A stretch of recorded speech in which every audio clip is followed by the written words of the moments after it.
कल डायलिसिस में पड़े पड़े विचार करें तो हो कितने कृपालु भगवान हैं। कृपा करके उन्होंने मार्ग दे दिया। नहीं, मार्ग नहीं मिलता, मार्ग नहीं मिलता। पूरा जीवन ऐसे ही गफलत में निकल जाता है। हम तुम्हें शक्तिपात करते हैं, अरे राम राम बोलो, कृष्ण कृष्ण बोलो, राधा राधा बोलो, इससे बड़ी शक्ति कुछ नहीं। तुम्हें किसी के आंख में आंख मिला के शक्ति लेने वाली बात नहीं है। राधा लिखो, उसी का ध्यान करो, उससे देखो तुम्हारे अंदर कितना पावर आता है। वो है पावर। या मरण धर्मा शरीरों में शक्तिपात, इनमें शक्तिपात। अरे दिव्य चिदानंद शक्ति हृदय में बैठा है भगवान। तुम्हारी दृष्टि गई वहां? अरे तू खुद चिदानंद स्वरूप है, तेरी अपने में दृष्टि गई, भागा घूम रहा है, माया घूम रहा है। पागल आदमी, पागल, कोई मुझे सुखी कर दे। अरे सुख तेरा स्वरूप है, तेरे अंतर में, कहां भागा घूम रहा है? कौन सुखी करेगा? जिसको तू समझता है सुखी कर देगा, वो खुद सुख से बाहर है। सुख क्या क्षेत्र है समझ में नहीं आता। बुरा लगेगा, बात समझ लो। किसी का आशीर्वाद, किसी का शक्तिपात, किसी का कुछ तुम्हारा बना नहीं सकता। बन जाए तो हमें बता देना करके। तुम क्या प्रयास करोगे? जिन्होंने जीवन में प्रयास किया है उसको जब तब समझ में है कि ये तो भगवान कह रहे हैं, अर्जुन अपने आप अपना उद्धार कर। सामने खड़े हैं भगवान। बात समझ में नहीं आ रही? तुम्हारा कोई उद्धार कर देगा, तुम्हारा कोई कल्याण कर देगा, किसी का आशीर्वाद तुम्हारा मंगल कर देगा। भूल जाना है सब बातें। कृष्ण कृष्ण कहो, राधा राधा कहो, किसी के आशीर्वाद की जरूरत नहीं है। इस राधा नाम से जो शक्ति तुम्हारे अंदर आएगी वो ऐसी चिदानंदमयी होगी, किसी के सहयोग की जरूरत। तुम्हें शक्ति चाहिए, हम कह रहे हैं ऐसा करके देखो, ना मिले तो हमें बताना आके। कोई गंदा भोजन मत करना, पराई बहन बेटियों के प्रति दोष दृष्टि बेविचार मत करना, मांस मत खाना, जुआ मत खेलना, चोरी मत करना। और लिखो सामने राधा नाम, और भावना करो कि राधा नाम से तेज निकल करके हमारे आंखों में समा रहा है, हमारे हृदय में समा रहा है। आप देखो, अनुभव करके देखो, हम आपको बताते रहे। करो, गंदे आचरण करो, पापाचरण करो, तुम्हें कोई शक्ति पा दो। अरे सर्वशक्तिमान भगवान यहाँ छाती में बैठे, यहां बैठे, कुछ नहीं बन पा रहा है। तुम जब तक उनका चिंतन नहीं करोगे तब तक कुछ है। तुम्हारे अंदर इतनी शक्ति है कि महान शक्ति का दाता भगवान अधीन हो जाएगा। कहां मारे घूम रहे हो? किसके सामने मारे घूम रहे हो? समझो, समझो तुम क्या हो, पहले समझो। तुम भगवान के अंश हो। अब तुम्हें कोई शक्ति नहीं दे सकता, क्योंकि तुम स्वयं शक्ति स्वरूप हो। तुम अपनी शक्ति को पहचान ही नहीं, भगवान के बच्चे हो तुम। तुम्हें किसी से भीख मांगने की जरूरत है? बस भूल गए अपने स्वरूपों को। ये व्यवहार है, हाथ रखना, प्रणाम करना, नमस्कार करना, ये एक व्यवहार है। परमार्थ है हृदय देश में भगवान का चिंतन करना। ये बात कम समझ में आएगी, क्योंकि आजकल लोगों को स्वयं में साधना करने की बात नहीं आती। तुम जंतुर बना दो, 5 लाख का घोषित कर दो, 5 लाख आ जाएंगे, और उनको विश्वास दिला दो कि इस जंतुर से तुम्हारा शनिचर नष्ट हो जाएगा और बढ़िया रुपया आने लगेगा, अलवा भी भीड़ लग जाएगी। और राधा राधा बोलो, नहीं समझ में आएगा। जिससे वास्तविक तुम मंगल स्वरूप हो जाओगे। तुम्हारा मंगल हो जाएगा नहीं, तुम मंगल स्वरूप हो जाओगे, तुम मंगल करने वाले बन जाओगे, तुम सुख देने वाले बन जाओगे। पर समझ में नहीं आता, सत्य मार्ग किसी की समझ में नहीं आता। कोई बिरला ही होता है सत्य मार्ग पर चल दे। आप लिखो अपने सामने राधा, और ऐसा भावना करो, और हमें बताना। आप यह माइक से कह रहे हैं, बताना आप आके कि आपको क्या अनुभव हो रहा है। अगर आप बुरे आचरण करोगे तो हम फिर नहीं बात कहते। आप जैसे कह रहे वैसे चलो, सालों की बात नहीं करे, कुछ दिनों में आपको आभास होने लगेगा कि मेरे अंदर क्या आ रहा है। बस लिखो सामने राधा नाम, और भावना करो कि जैसे सूर्य तेजों में किरणें फेंकता है, ऐसे राधा नाम से किरणें आ रही और हमारे अंदर सामर्थ्य बढ़ रही। भावना करो तो आपको अनुभव में आने लगेगा। सत्य वस्तु की तरफ चलो, सत्य मार्ग की तरफ चलो, भ्रम में मत भटको। ये बड़ा भ्रम फैला रहा है कलयुग। प्रभु के नाम से, प्रभु के रूप से, प्रभु के धाम से, प्रभु की लीला से, प्रभु से बिलक करके आज तक किसी का सुख हुआ हो तो बता देना। धन ऊँट के पास जाएंगे, आशीर्वाद दे देगा, अमुक मंत्र में दे देगा, उससे धन मिल जाएगा, काहे परेशान हो। लक्ष्मी जिनके चरणों को सहलाती रहती वो श्री हरि है। जो इच्छा करी हो मन माही, हरि प्रसाद कुछ दुर्लभ नाही। आप शुरू तो करो भगवान नाम जप करना, फिर उसका प्रभाव देखो। सत्य मार्ग को स्वीकार कर लो, थोड़े दिन कष्ट रहेगा, जन्म जन्म का कष्ट नष्ट हो जाएगा।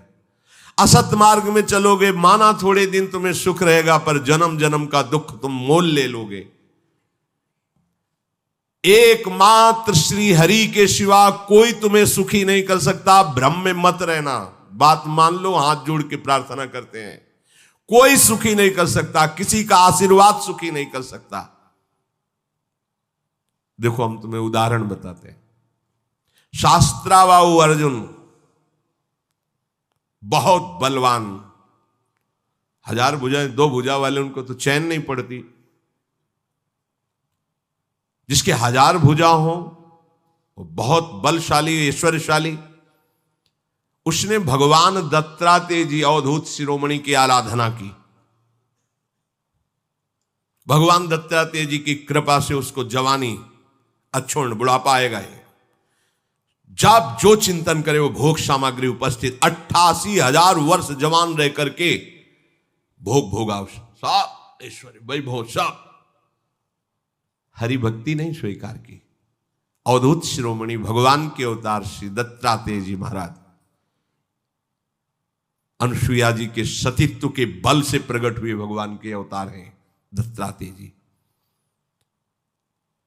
ना उसने नाम जप करना, ना भगवान की आराधना करना, केवल ऐसे महापुरुष का आश्रय लेकर उनसे सिद्धियां और भोग सामग्री और लौकिकता मांगी।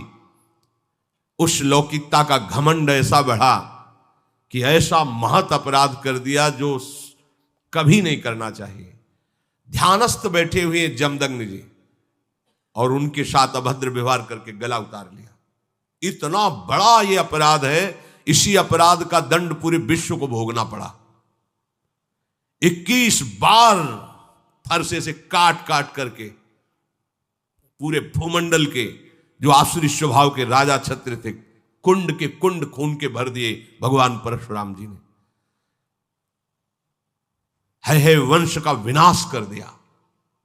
क्या हुआ? इतने बड़े महापुरुष का सेवक आश्रय लेने पर ऐसी दुर्गति, ऐसी बुद्धि की एक ब्रह्म ऋषि का गला उतार ले लिया, जमदग्नि जी का। ऐसी बात। जमदग्नि जी के आश्रम में गए, जमदग्नि जी ने खड़े होकर स्वागत किया कि राजा भगवान का स्वरूप होता है।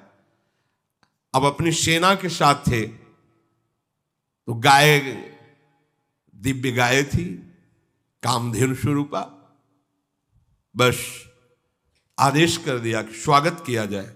सेवक प्रकट हो गए, सामग्री प्रकट हो गई गौ से और पूरी। तो उन्हें पता लगा कि ये राज वैभव तो हमारे पास भी इतना तत्क्षण नहीं हो सकता, ये कैसे हो रहा है? तो उनका ये सब गाय का चमत्कार है। बोले ऐसी गाय तो राजाओं के पास होनी चाहिए, अपहरण कर लो। कैसी धृष्टता! वो अपने तपोबल से, भगवत भाव से तुम्हारा आदर कर रहे, तुम्हें तो प्रणाम करना चाहिए। जबरदस्ती अपहरण कर लिया।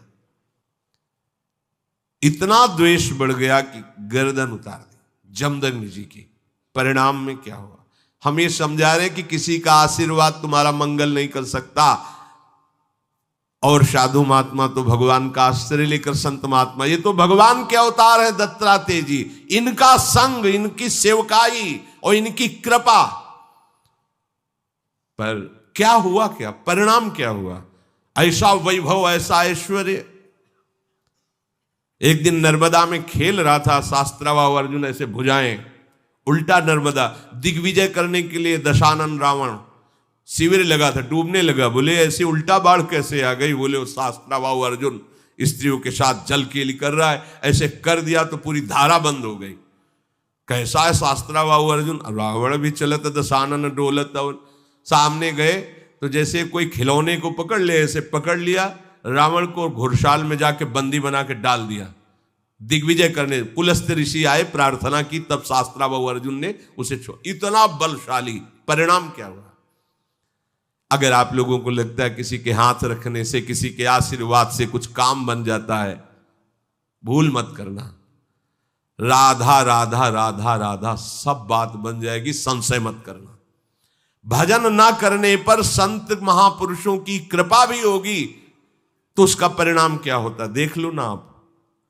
और अगर भजन कर रहे हो तो वास्तविक संत महापुरुष की कृपा के अधिकारी बन जाओगे। आशीर्वाद मांगने की जरूरत नहीं है, इतने अव्यक्त महापुरुष हैं, वो अपने आप आपको निहाल कर देंगे। मान लो कहीं से भी प्रकट हो जाए, कहीं से भी। यह दिव्यता का अनुभव तभी होता है जब आश्रित होकर भजन करोगे तो बड़े बड़े दिव्य महापुरुष आने लगते हैं और अपना परिचय बताते हैं, मैं अमुक ऋषि हूं, मुझे अमुक नाम से संबोधन किया जाता है, आप ऐसा करो, आप ये जपो, आप ये सावधानी रखो, वो सब बता जाते हैं। आशीर्वाद मांगने की जरूरत नहीं, करना आपको पड़ेगा भजन।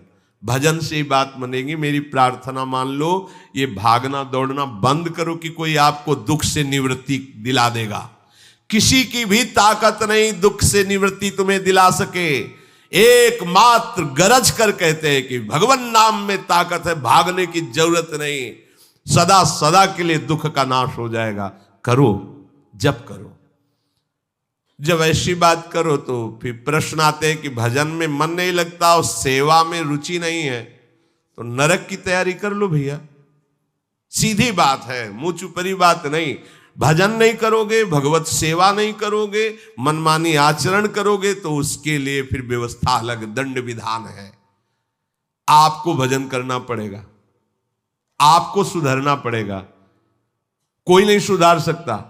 तुम्हारे हृदय में भगवान बैठे फिर भी तुम दीन दुखी और दुख पा रहे हो ना, तो किसका और तुम सहारा लेना चाहते हो? जब भगवान बैठे हैं हृदय में फिर भी तुम्हारा मंगल नहीं है, फिर भी आनंद नहीं है, तो उसमें कमी क्या है? तहां वेदस कारण राखा, भजन प्रभाव संत श्रुति भाग। भजन भजन, राधा राधा राधा राधा राधा, देख लो करके आप करो तो यही तिजोरी खुल जाएगी, यही हृदय में ही। ऐसी संपत्ति है प्यारे, निहाल हो जाओ। ये कोई संपत्ति है बाहर की? अरे अभी तो तुम्हें संपत्ति का परिचय ही नहीं मिला है। ये संपत्ति है कूड़ा करकट, इसे संपत्ति समझते हो? संपत्ति जब खुलेगी तो नाच पड़ोगे। अभी तिजोरी में चाबी लगाओ नाम की, राधा राधा राधा। जब परम धन खुलेगा हृदय से, निहाल हो जाओगे। सतरति सतरति सा लोकांतारयति। विश्वास करो, अपना घर श्री वृंदावन धाम है। प्रिया प्रीतम हमारे स्वामी हैं, उनसे बिछुड़ गए, संसार में भटक गए, अब फिर हमें जगाया जा रहा है। सो मत, जगो और अपने घर आओ। जन्म जन्म की थकान मिट जाएगी जिस समय लाडली लाल अपने चरणों में हमें पड़ा देखकर उठाएंगे ना। जन्म जन्म की थकान, और इनके बिना थकान मिटने वाली नहीं। कहीं भी भजन के बिना विश्वास कर लीजिए, कहीं भी जाओ, कहीं भी। बचपन से घूम रहा हूं, ये तो अभी श्रीधाम वृंदावन की अखंड कृपा हुई है तो वास, नहीं तो भ्रमण, जल प्रवाह की तरह जीवन भ्रमण युक्त रहा है। शांति यहां मिली है, यहां कहीं शांति नहीं, छाती में शांति है। यही चिंतन करो भगवान का तो शांत हो जाओगे। बाहर कहीं भी जाओ, अगर यहां से अशांत हो तो कहीं शांत नहीं होगे। और यहां शांति है तो जहां तुम अशांति समझते हो वहां चलो और देखो भला अशांति छू जाए तो कहना। और यहां अशांत है तो जहां शांति समझते हो चलो, देखो शांति का अनुभव हो तो बताना। नहीं, सारा खेल यहां का है। हृदय ही हमारा अशांत है, हृदय ही हमारा शांत है। ये हमारे हाथ की बात है। अगर अशांति का चिंतन करोगे तो अशांत रहोगे, शांति का चिंतन करोगे तो शांत रहोगे। शांत है प्रभु शांताकारम, अशांत है संसार, संसार का चिंतन करने वाला अशांत। तो अशांतस्य कुतः सुखम, अशांत को सुख का अनुभव कहां हो सकता है? सावधान। प्रभु आगे के श्लोक में कह रहे हैं, शास्त्र युग पर्यंत महर्यद ब्रह्मणो विदुः रात्रिम युग शास्त्रांताम तेहो रात्र विदो जनाः। जो मनुष्य ब्रह्मा के 1000 चतुर्युगी वाले एक दिन को और 1000 चतुर्युगी वाली एक रात्रि को जानते हुए मनुष्य ब्रह्मा के दिन और रात्र को जानने वाले कहे गए हैं। ये जानने के लिए इसलिए भगवान संबोधन कर रहे हैं कि ब्रह्मा की भी एक सीमित आयु है, इसके बाद वहां भी सब नष्ट हो जाएगा, ब्रह्मलोक भी नष्ट हो जाएगा, ब्रह्मा भी अंतर्ध्यान हो जाएंगे। ये जानने का तात्पर्य कि सब नाशवान, थोड़ा ज्यादा उम्र उनकी है, अपनी थोड़ा कम है। 1000 चतुर्युगी वाली एक रात्र, 1000 चतुर्युगी वाला एक दिन ब्रह्मा का कहा जाता है। समय का यहां वर्णन करते हैं। परमाणु सबसे छोटा हिस्सा, परमाणु, जब 2 परमाणु मिलते हैं तो उसे एक अणु कहते हैं, और जब 3 अणु, समझो, जब 2 परमाणु मिलते हैं तो एक अणु कहते हैं, और जब ऐसे 3 अणु मिलते हैं तो उसे त्रिसरेणु कहते हैं। जो झरोखे में सूर्य की किरण आ रही हो उसमें देखो छोटे छोटे उड़ते दिखाई देते हैं, उसे कहते हैं त्रिसरेणु। और जो 3 त्रिसरेणुओं के पार करने में सूर्य जितना समय लगाते हैं उसे त्रुटि कहते हैं। छोटी छोटी जो, तो कितना समय, बहुत त्रुटि माने बहुत थोड़ा समय। शुरू हुआ है परमाणु से, अत्यंत सूक्ष्म। 100 त्रुटियों का एक वेद, 3 वेदों का एक लव, 3 लवों का एक निमेष, ये 3 लवों का एक ये निमेष हो गया, और 3 निमेष का एक क्षण, 5 क्षण की एक काष्ठा, 15 काष्ठाओं का एक लघु, 15 लघुओं की एक नाड़िका, 6 नाड़िकाओं का एक प्रहर, और 8 प्रहरों का एक दिन रात होता है मनुष्य का। 8 प्रहर का एक दिन रात, 15 दिन रातों का एक पक्ष होता है, कृष्ण पक्ष शुक्ल पक्ष, दोनों पक्षों का एक मास होता है, और 6 मासों का एक अयन, उत्तरायण दक्षिणायन, और दोनों अयनों का एक वर्ष होता है। ये हमारी आयु का, समय का वर्णन किया गया है। एक मनुष्य के जो वर्ष व्यतीत होते हैं, एक वर्ष, उसमें देवताओं की एक दिन रात्रि होती है। हमारे एक वर्ष, उनके एक दिन एक रात्रि। उत्तरायण दिन और दक्षिणायन रात्रि होती है, 6 महीना। हमारी जो दिन रात्रि है उसकी क्या गणना है, सोचो। हमारा साल व्यतीत हुआ तब उनकी एक दिन रात्रि होती देवताओं की। मनुष्यों के 6 महीनों का उत्तरायण देवताओं का दिन और 6 महीनों का दक्षिणायन देवताओं की रात है। इस तरह देवताओं के समय का परिमाण मनुष्यों के समय के परिणाम से 360 गुना अधिक माना जाता है, 360 गुना। इस हिसाब से मनुष्यों का एक वर्ष, देवताओं की एक दिन रात, मनुष्यों के 30 वर्ष, देवताओं का एक महीना, और मनुष्यों के 360 वर्ष, देवताओं का एक वर्ष। 3-4 बार जन्म हो जाएंगे देवताओं के एक वर्ष में, अपने 3-4 बार जन्म हो जाए, 360 वर्ष। 80 में राधे राधे, बहुत जब ज्यादा 90 पर, कोई बिरला 100। मनुष्य के सतयुग, त्रेता, द्वापर और कलयुग, ये 4 युग बीत जाने पर देवताओं का एक युग होता है। 4 युग अपने बीते तब देवताओं का एक युग होता है। मनुष्यों के सतयुग के 17,28,000, त्रेता के 12,96,000, द्वापर के 8,64,000 और कलयुग के 4,32,000। ऐसे कुल 43,20,000 वर्ष बीत जाने पर देवताओं का एक युग होता है। इसे चतुर्युगी कहते हैं, सतयुग, त्रेता, द्वापर, कलयुग। मनुष्यों और देवताओं के समय का परिमाण तो सूर्य से होता है, पर ब्रह्मा जी के दिन रात का परिमाण देवताओं के युग से होता है। देवताओं के 1000 युगों का मनुष्यों के हिसाब से 4 अरब 32 करोड़ वर्ष ब्रह्मा जी का एक दिन माना गया है। 4 अरब 32 करोड़ वर्ष मनुष्यों के ब्रह्मा जी का एक दिन होता है। 4 अरब 32 करोड़ वर्ष मनुष्यों के ब्रह्मा जी की एक रात्रि होती है। यह है मच्छर की तरीके है ना अपने लोग, जैसे मच्छर अपने सामने जन्मा हमारा, ऐसे ब्रह्मा जी के सामने कितने हम जन्म बतावें। 4 अरब 32 करोड़ वर्ष का एक दिन है ब्रह्मा जी का। हम कितने बार मरते जीते होंगे उनके दिन भर में, और रात भी इतनी बड़ी है। ब्रह्मा जी के इसी दिन को सर्ग या कल्प कहते हैं, रात को प्रलय कहते हैं। ऐसे 100 वर्ष की आयु ब्रह्मा जी की है। ब्रह्मा जी को भी पधारना पड़ेगा, ब्रह्मलोक भी भस्म हो जाएगा, नष्ट हो जाएगा, बचा क्या। जैसे हमें तुम्हें 100 वर्ष की, 80 वर्ष, 80 वर्ष, अरे 50-60 व्यतीत हो गए, कुछ पता ही नहीं चल रहा। 50-60 वर्ष ऐसे व्यतीत हो गए, अब पता नहीं अगले कितना समय है कि नहीं। ऐसे ही ब्रह्मा जी को भी पता नहीं चलता। दुकान फैलाते फैलाते शाम हो जाती है, समेटते समेटते रात खत्म हो जाती, फिर दुकान फैलाओ, यही है चल रहा है।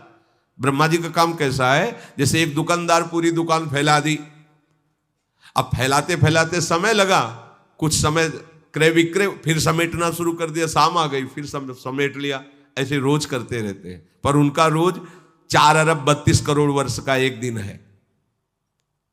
ज्यादा खास नहीं उनको लगता, अपने को लगता है। जैसे अपने यहां 1 वर्ष व्यतीत हुआ तो ब्रह्मा जी के यहां उस समय का अनुमान भागवत में वर्णन है। कमल की पंखुड़ी को ऐसे सुई से छेदो वहां, तो यहां 1 वर्ष व्यतीत हो गया। वो बलराम जी की पत्नी का क्या नाम था, रेवती, रेवती के पिता महाराज रैवत, ये बड़े तेजस्वी तपस्वी पुण्यात्मा, इनके जैसा कौन होगा। तो ये सीधे 2-4 लड़के देखे तो पता नहीं चल पाया, तो उन्होंने कहा ब्रह्मा जी से पूछ लेते कि बिटिया के भाग्य में कौन दूल्हा लिखा है आपने। वहां गए, वहां नृत्य हो रहा था, तो कुछ क्षण रुके, नृत्य पूरा हुआ, तब ब्रह्मा जी से प्रणाम करके कहा, हाँ कैसे आए रेवती। बोले वो बेटी के लिए दूल्हा ढूंढ रहा था, तो अमुक अमुक कुल के राजाओं के राजपुत्रों को देखा, पर समझ में नहीं आ रहा किसके साथ, तो हम कहा आप ही से पूछ लें, सीधे भाग्य बता दो कि उसके साथ है तो हम कर देंगे। बोले उनकी तो कुल परंपरा नष्ट हो गई। बोले अभी तो आए थे, बोले जितनी देर में तुम यहां नृत्य देखते रहे ना, वहां युगों के युग निकल गए मृत्यु लोक में, कुल परंपरा खत्म हो गई, वो तो है ही नहीं। अब तो द्वापर युग चल रहा है, भगवान का अवतार हुआ है, अनंत फणधारी भगवान शेष बलराम जी के रूप में होते, जाओ दूल्हा है उनको ब्याह कर दे। ये है दशा समय की। हम अपने को बहुत मानते हैं, हाँ अभी जिएंगे कुछ कर लेंगे, मच्छर है मच्छर। वहां देखो 4 अरब 32 करोड़ का एक दिन है, और यहाँ भुनगे की तरह जीवन हमारा है। गर्व कितना कर रहे हैं, वही है कूप मंडूक, कुएं का मेढक, उछल उछल, इतना बड़ा समुद्र, इतना बड़ा समुद्र।